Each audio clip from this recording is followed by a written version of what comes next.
Hello everyone, I welcome you all in today's webinar on building networking application for Intel Galileo using POSIX API. Before beginning this webinar, let me introduce myself. My name is Raghav Ankur, working with Fice Bangalore as National Manager Technical.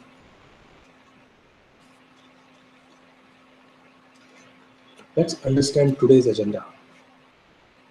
Today, I will be talking about following topics. We will understand what is application programming interface and libraries supported by Linux as well as Intel Galileo. We will also come to know about POSIX API and system call and what is its relation with C library. Then we will discuss about networking support in Linux, how to configure the networking APIs, how to use the various networking packages which Linux support.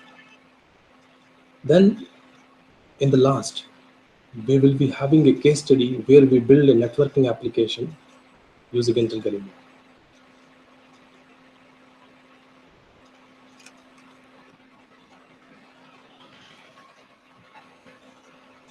Most of the embedded system programmers, they design application as software written for a particular hardware platform.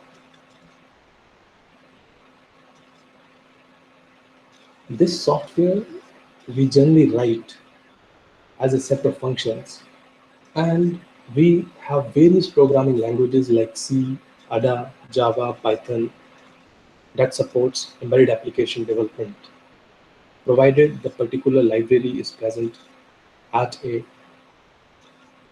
lower level interface.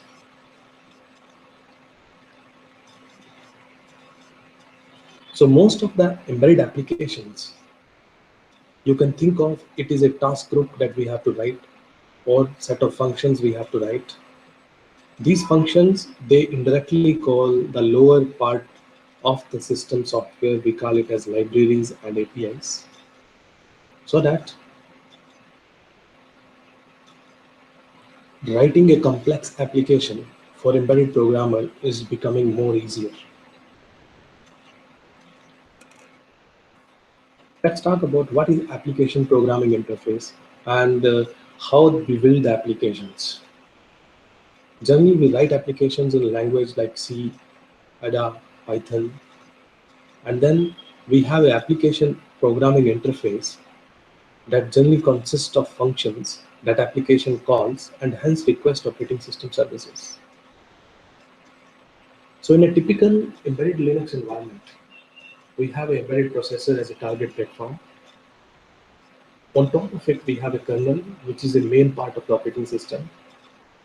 To access kernel and embedded processor or a hardware platform, we require a support of application programming interface.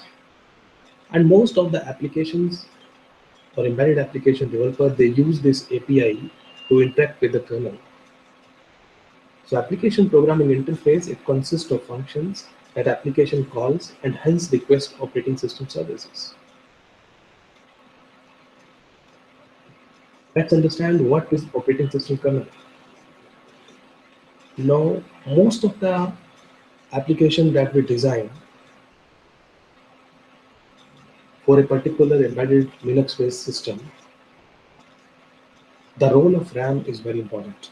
So let's understand, as far as RAM representation of embedded Linux-based system is concerned, how it looks like.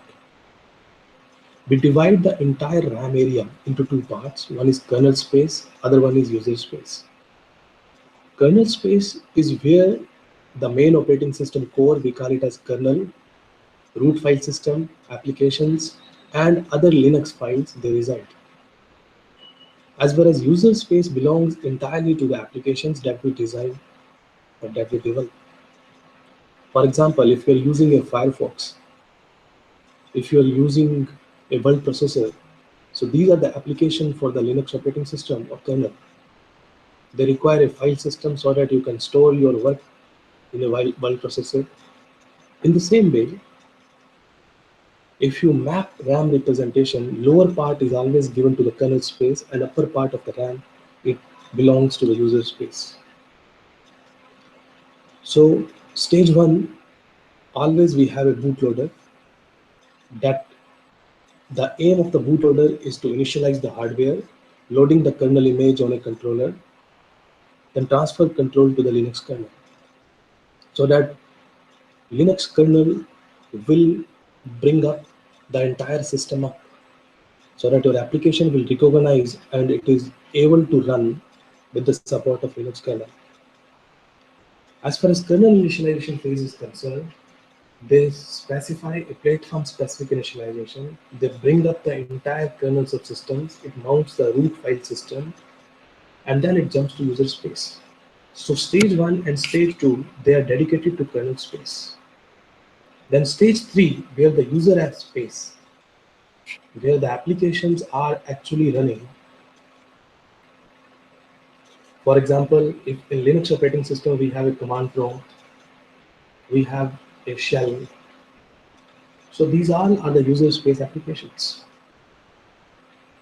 So this diagram represents a typical RAM representation of embedded system, which are Linux based. Let's talk about how application generally interacts with the kernel. The system call interface is a main mechanism by which user application can invoke kernel services. And if you say system call interface, it consists of set of functions like open, read, write, IOCTL. These are the some example functions that system call interface support. And also we directly call it as system calls in Linux operating system. And at the top level, we have application and a GNU C library that generally call system call interface. And most of the application, they call these library functions generally, which in turn call system call functions. So we will give more emphasis on understanding how any library function which is defined in the library like printf, how we can access or how it can access the driver, device driver specific present in a kernel. So if I want to understand the embedded Linux application, what they actually does, they access the GPIO ports, analog pins, and USB serial devices like webcams, Wi-Fi dongles. They also have to enable network communication. This network communication can be a wireless like Wi-Fi and Ethernet-based applications. And also, embedded application has to deal with the file system which is registered in the kernel. So these are the three main tasks that generally embedded application will do that helps in building applications with the help of supported kernel. So let's understand what is POSIX API and system calls. In general, for any developer, typical applications are not programmed against application programming interface. They're actually programmed using API and not directly to the system calls.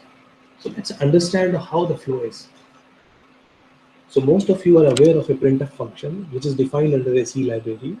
We have a particular header file like stdio.h, where the prototype declaration of the function you can find, but the definition is present in a C library. This C library function is a part of the user space. It's not a part of the kernel space, because most of the libraries, they are not part of the kernel space, they are part of the user space. This printf function, which is defined in a C library, it actually calls write in C library. This write in C library can access write system call in a kernel. So those who are developing a libraries, they must understand the kernel behavior on the basis of which the library development takes place. And those who are actually working at the application level, they must understand the library behavior and what library APIs or library functions this library support. So most of the application programming interface in Unix or Linux, it is based upon the POSIX standard. POSIX standard defines the layout of the function. What type of functions are supported by operating system APIs, system calls, and it will also help in migration and portability of the application from one operating system which is compatible with POSIX standard, another operating system which is also compatible with the POSIX standard. So in turn, POSIX standard define relationship between APIs and system calls.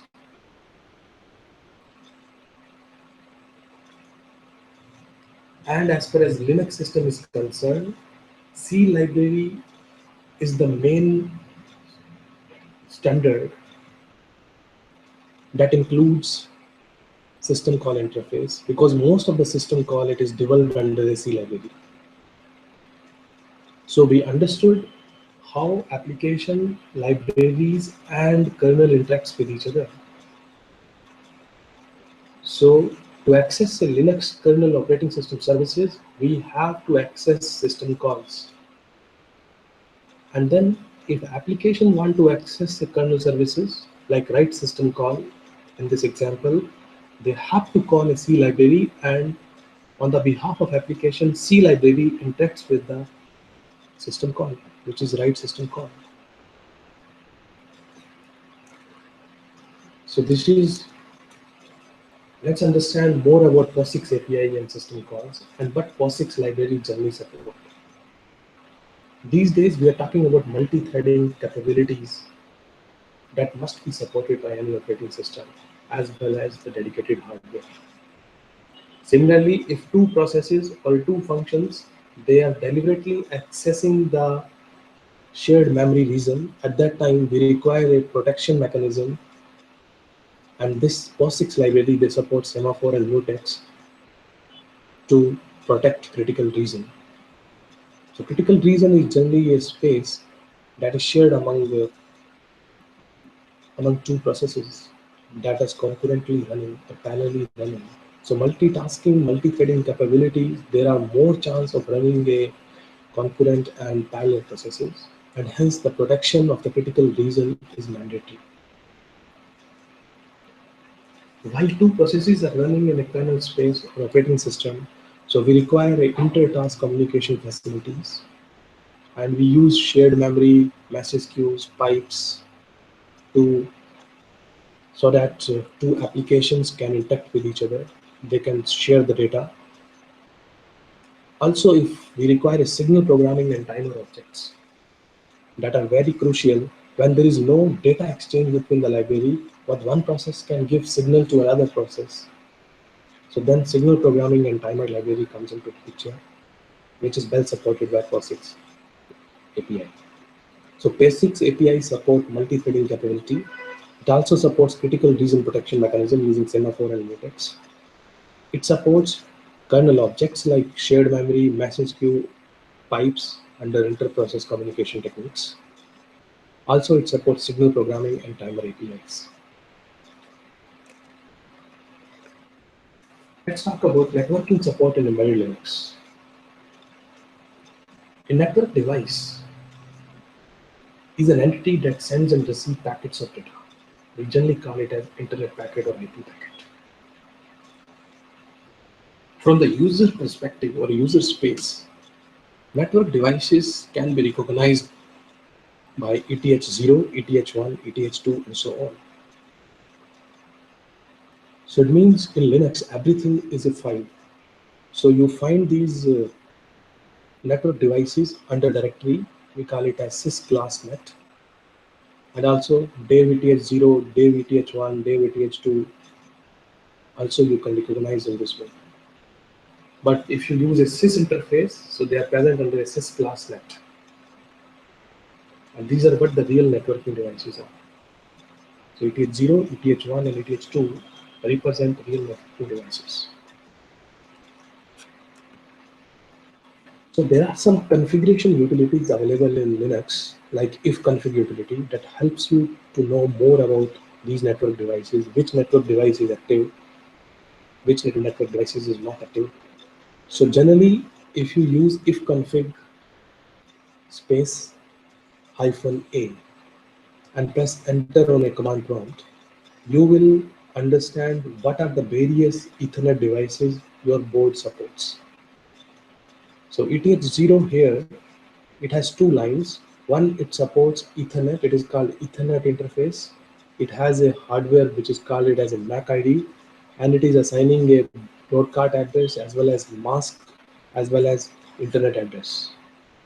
So if using ifconfig command, you get these two lines.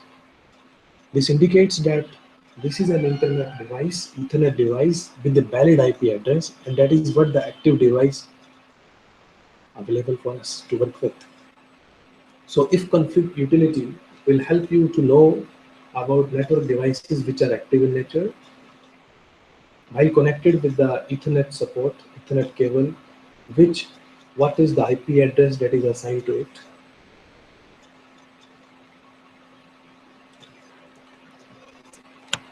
Now, since we are talking about Intel Galileo board, it's very easy to access the Linux functionality of the Linux Intel Galileo board using a FTDI cable. So this we have already discussed in our previous webinars, that how to access a Linux command line interface using FTDI cable. Now I will be talking about how to configure a static IP for Intel Galileo, because I told you if config utility will provide you what the IP is actually given to a particular ETH0 interface. Now, there are some services that I will use so that I can directly utilize the concept of those services to enable or to configure IP address for Intel Galileo.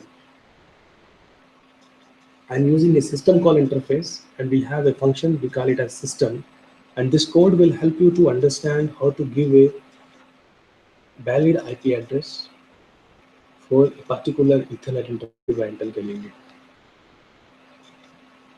So if you run this code, upload the program, which is a Arduino code, you will come to know what type of IP address you have given to a Intel Galileo board.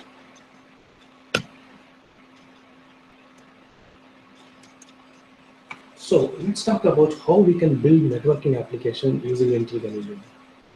As I told you, most of the applications, they require good programming support. They require support of APIs. So as far as API supported by Linux or Intel Galileo is concerned, they have shared memory, socket APIs, signal libraries, and a vastness of POSIX libraries are present that is well supported by Linux Galileo, Intel Galileo. Also, we have a support of programming languages like C, C++, Java, Python support is available. And also, Galileo, since it is a Linux-based system, and I can directly call Python script or curl or OpenSSL or bash script from the Arduino program. And this is the most powerful feature of the Galileo that we have. So if you are writing a Arduino program, you can call Python script directly. And based upon this concept, we will be designing our next case study. So let's talk about what the case study we are talking about. So the picture highlights the main components requirements. We have a Gmail server, we have an Intel Galileo with Wi-Fi connectivity, and then we require an access point to which Intel Galileo can be connected. The access point must have a SSID as well as a password. So in the previous webinar, you come to know about how to configure the Intel Wi-Fi, which is Centrino based for Intel Galileo. Now, the case study tells you about whenever you get a new mail in your inbox, in a Gmail inbox, the notification has to send to Intel Galileo. And Intel Galileo directly it connects with the Gmail server. Most of the Gmail servers, they are using the IMAP library, and Python programming is the ideal way to get connected with the Gmail server.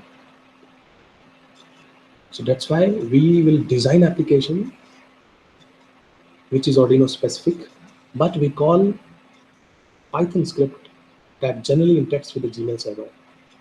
So let's understand the application architecture looks like. So we will be using a kernel object.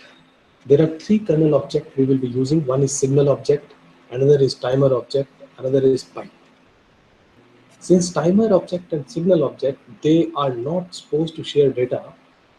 So the data sharing between Arduino application, we are calling it as .ino application, and Python script is based upon the pipe.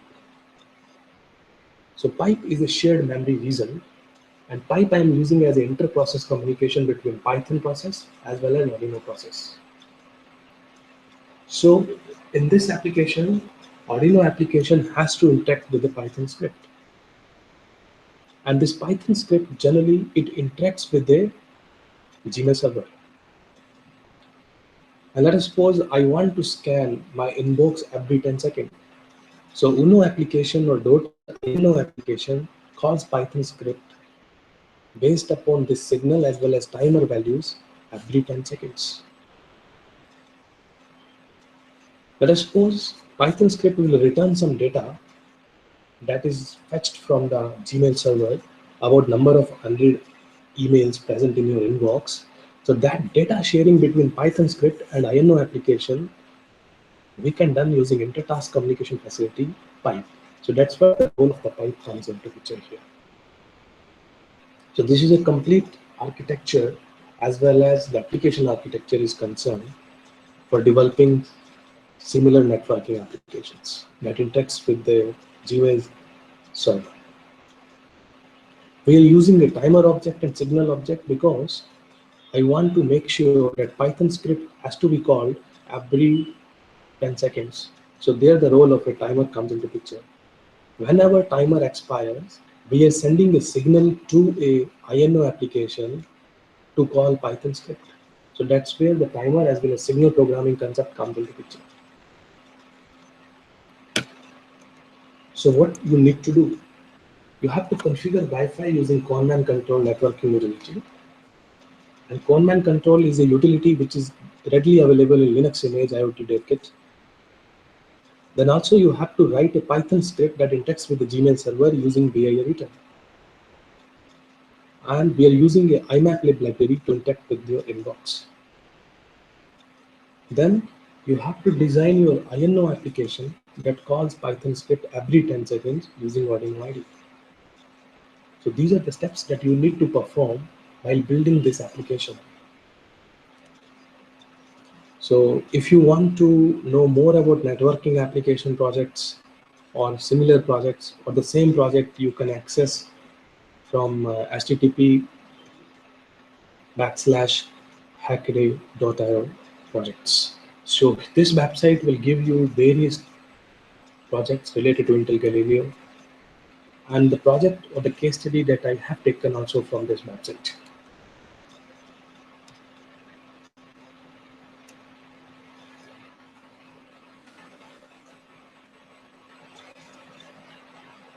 If you want to know more about the Intel Galileo and its features, you can visit mentioned resources. In case if you have any question related to webinar, you can approach us in the mentioned Gmail addresses info@fice.in and mentor@fice.in. To more about Fice, you can visit www.fice.in.